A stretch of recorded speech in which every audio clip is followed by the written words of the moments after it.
राजकारणासाठी संभाजीराजे अंतरवली सराटीत आले होते. संभाजीराजे, तुम्हाला राजे म्हणायला लाज वाटते? तुम्ही शिवाजी महाराजांचे वारस नाही. जे सत्सद विवेक बुद्धीचे आहेत ते मराठा बांधव जरांगे आणि संभाजीराजे यांना वैतागले. तुम्हाला आता राजा म्हणणार नाही. मिस्टर छत्रपती संभाजी भोसले, आम्ही शाहू महाराजांच्या विचारांचे पाईक आहोत. या जरांगेने त्यांच्या बॅनरवर शाहू महाराजांची प्रतिमा वापरली का? सामाजिक न्याय वाचला पाहिजे ही आमची भूमिका. मी गांधींची माफी मागून संभाजीराजे यांना सांगतोय की रयत तुम्हाला राजे मानणार नाही. मिस्टर संभाजी भोसले, तुम्ही संभाजी महाराजांचे वैचारिक वारस नाही. आम्ही तुम्हाला आता राजा म्हणणार नाही. आम्ही तुमच्या वडिलांना महर्षी शाहू महाराजांचे वारस मानू, पण आम्ही तुम्हाला राजा म्हणणार नाही. आमची ओबीसी नेत्यांना विनंती आहे, तुम्ही जोपर्यंत दबावात राहाल तोपर्यंत हा जरांगे तुमच्या मानगुटीवर बसेल. तुम्ही पुढे या, हाके यांचं ओबीसी नेत्यांना आवाहन. छत्रपती संभाजीराजांनी मनोज जरांगेंची भेट घेतली आणि त्यांच्या तब्येतीच्या बाबतीत काळजी व्यक्त केली. हे बघा, छत्रपती संभाजीराजे आम्ही काही म्हणत नाहीत. कोण छत्रपती? आता कसे छत्रपती होऊन गेले. छत्रपती शिवराय आणि छत्रपती राजश्री शाहू. आता कोणी छत्रपती किंवा राजे या महाराष्ट्रात कोणी राहिलेलं नाही. हा देश, हे राज्य डॉक्टर बाबासाहेब आंबेडकरांच्या संविधानानं चालतं आणि संविधानामध्ये कुणी राजा बिजा नसतं. प्रत्येक माणूस, प्रत्येक मतदार हा राजा आहे. त्यामुळं राजे बिजे कोणी नाही. आणि त्यांनी त्यांची काळजी करणे म्हणजे ते त्यांच्या पाहुण्याकडे गेले, जातीकडे गेले आणि जातीच्या माणसाची जाऊन त्यांनी चौकशी केली आणि त्यांची काळजी व्यक्त केली. ते काय, त्यांना रयतेशी किंवा 18 पगड जाती, 12 बलुतेदार, 18 बलुतेदार, ओबीसी, भटके, विमुक्त, दलित, मुस्लिम या सर्व जातींचा द्वेष करणारा माणूस येतो. कारण पाठीमागं विशाळ गडाच्या पायथ्याशी त्या माणसाने मुस्लिमांशी किती म्हणजे मुस्लिमांना किती त्रास देण्याचं काम केलं. त्यामुळे आता हे कोणी छत्रपती बित्रपती नाही राहिले, छत्रपती होऊन गेले. यापुढे ते म्हणतात की मनोज जरांगेंनी आता पाडापाडीची भाषा करण्यापेक्षा सत्ता मिळवून आपल्या मागण्या मान्य करून घेतल्या पाहिजे, असं संभाजीराजे म्हणतात. हे बघा, मनोज जरांगे काय आणि संभाजी भोसले काय, हे दोघं काही सत्तेत येणारे माणसं नाहीत. सत्तेत येणारे वेगळे लोक आहेत आणि सत्तेत आता येणार ओबीसी. कारण मराठ्यांनी खूप अन्याय केला ओबीसीवर आणि ओबीसी असेल, एससी असेल, एसटी असेल, त्यामध्ये मुस्लिम असेल, या सर्व जातीवर मराठ्यांकडून अन्याय झालाय. त्यामुळे सर्व आता जागे झालेत, खडबडून जागे झालेत, एकत्र येण्यासाठी सज्ज झालेत आणि येणाऱ्या मतपेटीतून ओबीसीना निवडून देण्याचं त्यांनी ठरवलंय. काही ठिकाणी ओबीसी येतील, काही ठिकाणी एससी एसटी येतील, काही ठिकाणी माझे मुस्लिम समाज येईल. परंतु आता मराठ्यांना त्यांची जागा हे सर्व समाज मिळून जागा दाखवणार आहेत. मराठा तरुणांना मारहाण होती, रस्ता बंद केला जाते, सुरुवात त्यांनी केली, शेवट आम्ही करणार. जरांगींनी सुरुवात केलेली, शेवट काय करतो तो छपरी. त्या माकडांनी बीड जिल्हे जाळले, हॉटेल जाळल्या, घरं जाळले, गाड्या फोडल्या, गाड्या जाळल्या. काय शेवट करणार आहे तो? धमकी देतो का आम्हाला? आमचा ओबीसी समाज बी आता सध्या झालाय, हातात कोयतय, माळ्याच्या हातात इळ आहे. त्यामुळं कोणी आता आम्हाला धमकी द्यायची गरज नाही. आमचा समाज झोपलेला होता, आता जागा झालाय. हा झोपलेला ओबीसी समाज ज्यावेळी बाबासाहेबांनी सांगितलेली जागा झाला ना, तर चांगल्या चांगल्याची खैर राहणार नाही. त्यामुळं आता जरांगे सारख्या पादरट माणसाने आम्हाला भीती दाखवण्याचं काम बंद करावं. आता जरांगे पुन्हा म्हणाले की आता ओबीसी असं माहिती मिळते ओबीसीच्या याच्यातून की त्यांना आता स्वतः गडबड करून पोलिसांच्या लाठी करायच्या आणि त्यांच्या असं सांगायचे की आम्हाला मारहाण झाली आणि सहानुभूती मिळवायची. आम्हाला का पोलीस लाटा देतील? जरांगे सारख्या बालिश माणसाच्या झुंडशाहीनं पोलीस प्रशासनावर 100 पेक्षा जास्त पोलीस प्रशासनाचे अधिकारी कर्मचारी जखमी केले, त्यांना हॉस्पिटलमध्ये ऍडमिट व्हावं लागलं. तरी सुद्धा त्या जरांगेला लाठीचार्ज झाला नाही. आम्हाला काय लाठीचार्ज केले? आमचे त्यांचे समन्वयाची भूमिका आमची एकमेकाची. पोलीस प्रशासन आम्हाला मदत करते, आम्ही त्यांना मदत करतो. आम्ही आजपर्यंत पोलीस प्रशासनालाच नाही, कुठल्याच प्रशासनाला त्रास दिलेला नाही.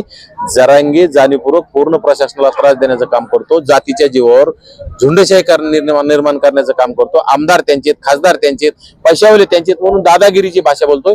परंतु ही पूर्ण दादागिरी येणाऱ्या काळात ओबीसी, एससी, एसटी समाज आणि मुस्लिम समाज उतरून टाकणार आहे त्यांची. मंत्रिमंडळ बैठकीत निर्णय घेण्यात आला आणि पूर्वीच्या 3 कोटी इतर मागासवर्गीयांमध्ये समावेश करण्यात आला.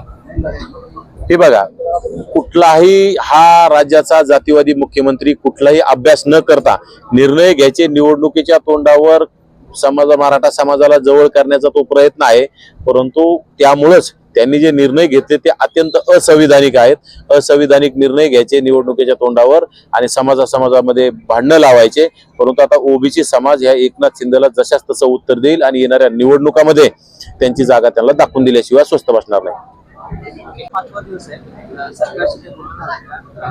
नाही, काही कुणाचाही कॉल आलेला नाही, काय काहीच नाही. दुसरं असं की संभाजीराजेंनी मनोज जरांगे त्यांच्या तब्येतीच्या बाबतीत काळजी करत काळजी आहे असं म्हणत सरकारने मागण्या मान्य करताना याबाबत काय घेतली नाही, संभाजीराजेंना आमची एकच विनंती आहे की तुम्ही त्यांना भेटायला आला हे ठीक आहे माणुसकीच्या नात्याला, पण तुम्ही ओबीसीचं आरक्षण संपवायला तिकडे गेला होता का? आणि जर तुम्हाला आम्ही राजे म्हणतो, तुम्ही आम्हाला राजा शिवाजीचे वारस म्हणतो, आम्ही तुम्हाला आरक्षणाचे जनक राजर्षी शाहू राजाचे वारस म्हणतो, आणि तुम्ही मात्र स्वतःच्या जातीच्या आंदोलनाकडे जाता आणि जी शिवाजी महाराजांची रयत आहे त्या रयतेच्या आंदोलनाकडे पाठ फिरवता, तुम्ही आम्ही तुम्हाला राजा का म्हणायचं? हा आमचा सवाल आहे. आणि संभाजीराजे आता इथून पुढे राजे नाही, मिस्टर संभाजी भोसले. आता इथून पुढे आम्ही राजा हा मतपेटीद्वारे बाबासाहेबांच्या संविधानातून जन्माला येतो, कारण तो अधिकार आता तुम्हाला उरला नाही. एक वेळ आम्ही तुमच्या वडिलांना शाहू राजाचा वारस मानू, पण मिस्टर संभाजी भोसले इथून पुढे तुम्ही कुठल्याही निवडणुकीत सामोरं जा, कुठलाही पक्ष घेऊन जा, या महाराष्ट्रातला ओबीसी आणि भटक्या विमुक्त जाती जमाती अल्पसंख्याक दलित तुम्हाला मतं देणार नाहीत.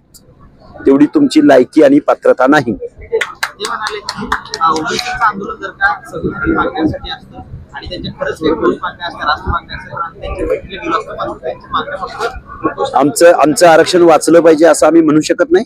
असंविधानिक आहे. आणि जो मराठा कधीच मागासवर्गीय नव्हता, कधीच कुठल्या स्टेट बॅकवर्ड कमिशननं तुम्हाला ज्यांनी ठरवायचा प्रयत्न केला त्याला कोर्टाने चपराक दिली.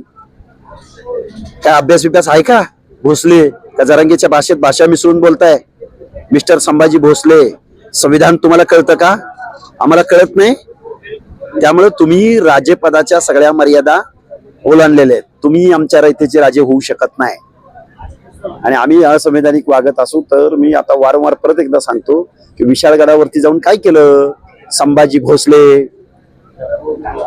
तुम्हाला जनतेचं रयतेचं पडलंय आणि निवडणुकीला सामोरं जायचं आणि पक्ष काढायचा अजिबात होणे नाही.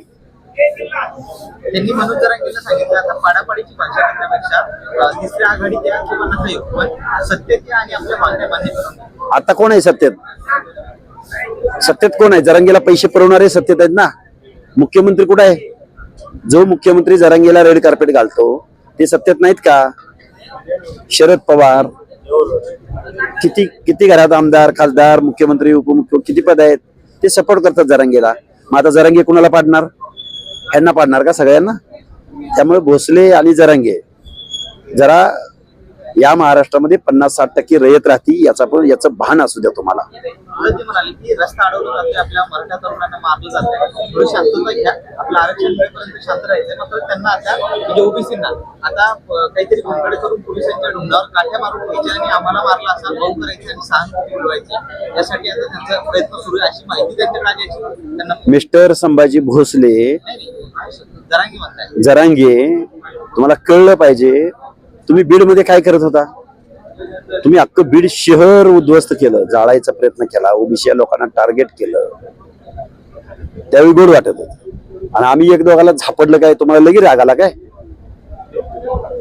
ऍक्शन रिॲक्शन आहे. तुम्ही 6 आंदोलन 6 उपोषण केली, आमचं दुसरं आहे. त्यामुळे सुरुवात तुम्ही केली जरांगे, एंड आम्ही करणार. आणि ओबीसी मधले बांधव काय बांगड्या भरलेले नाही.